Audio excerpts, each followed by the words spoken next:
कृष्णा, जैसे कि आप जानते हैं कि आज वट सावित्री है। वट सावित्री की संपूर्ण जानकारी और विधि मैं आपको बतलाने वाली हूँ। ध्यान पूर्वक वीडियो को आखिरी तक अवश्य देखिए। देवादि देव महादेव माता पार्वती से कहते हैं, हे देवी, वट सावित्री के दिन प्रातः स्नान आदि करके सुहागन महिलाएं जितनी भी हैं, सारी स्त्रियां अपने बड़े बुजुर्ग यानी सास ससुर के पैर छूकर और सभी इकट्ठा होकर वट वृक्ष यानी कि बरगद का पेड़ के समीप बैठकर पंच देवता और विष्णु भगवान का आवाहन करें। 3 कुश और तिल लेकर ब्रह्मा जी और देवी सावित्री का आवाहन करें। ओम नमो ब्राह्मणा सह सावित्री का ध्यान करें। इसके बाद जल, अक्षत, सिंदूर, तिल, फूल, माला, नैवेद्य, पान अर्पित करें। एक आम या अन्य फल लेकर उसके ऊपर से जल अर्पित करें बरगद में और एक आम चढ़ाकर प्रसाद के रूप में अपने पति को खिलाना चाहिए। कच्चा सूत लपेटते हुए 7 या 21 बार वट वृक्ष की परिक्रमा करें। वैसे तो 108 बार वट सावित्री के व्रत में परिक्रमा सर्वोत्तम मानी गई है, यानी सबसे अधिक शुभ फल देने वाली। परंतु यदि किसी कारण आप नहीं कर सकते हैं, 7 या 11 फेरी अवश्य करिए। इस व्रत का पारणा काले चने से करना चाहिए, क्योंकि काले चने के रूप में ही सावित्री को उसके पति के प्राण यमराज ने लौटाए थे। वट सावित्री की कथा का वर्णन स्कंद पुराण में है। स्कंद पुराण में देवी सावित्री के पति सत्यवान की मृत्यु होने पर सावित्री द्वारा पति के प्राण वापस लाने की कथा है। भगवान भोलेनाथ से पार्वती जी ने कहा, हे देवताओं के भी देवता, जगत के पति शंकर भगवान प्रभास क्षेत्र में स्थित ब्रह्मा जी की प्रिया जो सावित्री देवी हैं, उनका चरित्र आप मुझसे कहिए, जो उनके व्रत की महात्म हो और उनके संबंध का इतिहास हो, एवं स्त्रियों को पति व्रत का फल देने वाला व्रत बताइए। इस प्रकार देवी की आग्रह करने पर भगवान भोलेनाथ कहते हैं कि हे महादेवी, प्रभास क्षेत्र में स्थित सावित्री के असाधारण चरित्र को मैं तुमसे कहता हूँ। हे महेश्वरी, सावित्री स्थल नामक स्थान पर राजकन्या सावित्री ने जिस प्रकार से उत्तम वट सावित्री का व्रत का पालन किया था, सो सुनो। भद्र देश में एक धर्मात्मा राजा रहता था, जो सभी प्राणियों के हित में तत्पर रहता था। उसका नाम अश्वपति था। धर्मात्मा, क्षमाशील, सत्यवादी होने पर भी वह राजा संतानहीन था। एक समय वह राजा प्रभास क्षेत्र में यात्रा करते हुए पहुंचा और सावित्री स्थल पर आ गया। वहां पर राजा ने अपनी रानी के साथ इस व्रत को किया, जो सावित्री व्रत के नाम से प्रसिद्ध था और सभी मनोकामना को पूर्ण करने वाला था। राजा जैसे ही पूजा को समाप्त किया, ब्रह्मा जी की प्रिय सावित्री देवी उन राजा पर प्रसन्न हुई। कमंडल धारण किए हुए सावित्री देवी दर्शन दिए, बाद में पुनः अदृश्य हो गईं। लेकिन देवी के दर्शन के पुण्य से कुछ दिन के बाद राजा के घर में एक कन्या हुई। कन्या का नाम भी सावित्री रखें, क्योंकि सावित्री के अंश से वो उत्पन्न हुई थी। वह राजकन्या देवी लक्ष्मी के समान शोभित होती थी और बड़े धीरे धीरे सुकोमल अंगों वाली वह कन्या बड़ी हो गई और नगर निवासी उस कन्या को देखकर यही समझते थे कि वह कोई देव कन्या है। कमल के समान विशाल नेत्रों वाली एक दिन वह देवी सावित्री की पूजा के बाद पिता के पास खड़ी हो गई। उस समय पुत्री की युवा अवस्था देखकर राजा ने मंत्री से सलाह किया।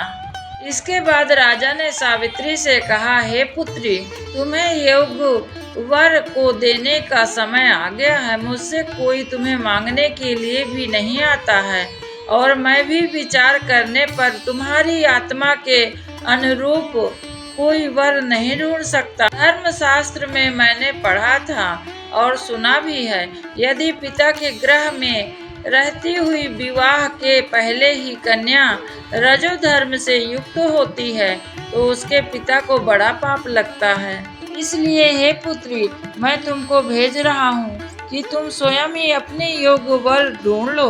वृद्ध मंत्रियों के साथ शीघ्र जाओ और मेरी बात को मानो। इसके बाद सावित्री घर से निकल गईं और तपोवन में वो चली गईं। वहां पर पहुंचकर सभी वृद्ध जन को प्रणाम करके तीर्थ आश्रम में जाकर पुनः मंत्रियों के साथ सावित्री अपने महल लौट आईं।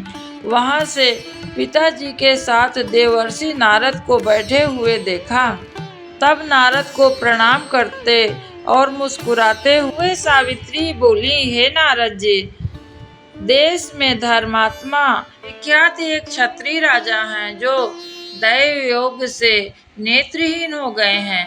रुक्मी नामक उनके एक दुष्ट राजा ने उनसे राजपाट भी छीन लिया है। अपने पुत्र और पत्नी के साथ वह वन में रह रहे हैं। उनका पुत्र सत्यवादी और धर्मात्मा है। उससे ही मैंने मन में अपने पति रूप में उसे स्वीकार किया है। महाराज जी सावित्री के वचन सुनकर बोल पड़े, हे राजन, सावित्री ने यह बड़ा कष्टप्रद कार्य किया है। वह छोटी बच्ची है, इसलिए उसे बुद्धि से काम नहीं लिया। नारद जी सत्यवान का वर्णन कर रहे हैं। सत्यवान मिट्टी के घोड़ा बनाता है और घोड़े का चित्र बनाता है। सत्यवान दान और पुण्य भी बहुत करता है और ब्राह्मणों की रक्षा करने वाला है और सत्यवादी तो है ही। राजन, उसका चंद्रमा के समान प्रिय लगने वाला रूप भी है।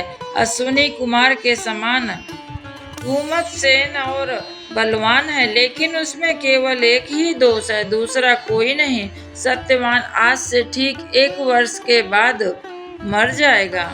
नारद की इस बात को सुनकर राजकन्या सावित्री ने कहा, हे पिताजी, कन्या एक ही बार दी जाती है और अल्प आयु गुणवान हो अथवा निर्गुण हो, एक ही बार वर को वरण किया जाता है।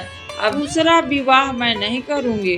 नारद जी ने कहा, हे राजन, यदि तुमको उचित लगता है तो अपनी पुत्री सावित्री का कन्यादान शीघ्र कर डालिए। राजा शुभ मुहूर्त विधि विधान पूर्वक सत्यवान के संग सावित्री का विवाह करवा देते हैं। विवाह के बाद सावित्री सत्यवान अपने घर चले जाते हैं।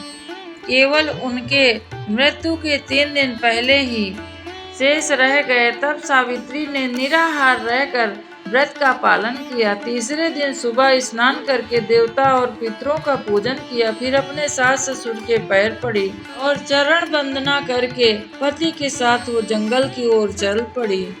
जंगल में लकड़ी काटते काटते अचानक सत्यवान के सिर में बड़ा जोर से दर्द होने लगा। सावित्री ने कहा, आप कुछ देर के लिए मेरे गोद में सिर रखकर सो जाइए, फिर हम आश्रम की ओर चलेंगे। जैसे ही सत्यवान सावित्री के गोद में लेटे थे, वैसे ही सावित्री ने देखा कि सांवले कलर के एक पीले वस्त्र पहने हुए साक्षात सूर्य के समान पुरुष वहां खड़े थे। तब सावित्री ने उन्हें प्रणाम किया और उनसे कहा, आप कौन हैं? इस पर यमराज ने कहा, मैं सब प्राणियों का भयंकर दंड देता हूँ, सभी के कर्म के अनुसार। और वह सावित्री के पास खड़े हुए, तुम्हारे पति की आयु अब बेटा समाप्त हो गई है, मैं इसे लेकर जाऊंगा। ऐसा कहकर गले में फांस लगाकर सत्यवान के शरीर के अंगुष्ठा मात्र शरीर वाले जीवात्मा को बलपूर्वक निकाल लिया और उसके बाद वहां से जाने लगे। पीछे पीछे सावित्री भी चलने लगी। यमराज ने सावित्री से कहा, कोई भी जीव बिना आयु समाप्त किए यम मार्ग यानी मेरे साथ नहीं जा सकता। तब सावित्री ने यमराज से कहा, आप जैसे सज्जन पुरुष के साथ मैं चल रही हूँ, मेरे पति आपके साथ हैं, तो मुझे आपके साथ चलने में कोई डर नहीं है।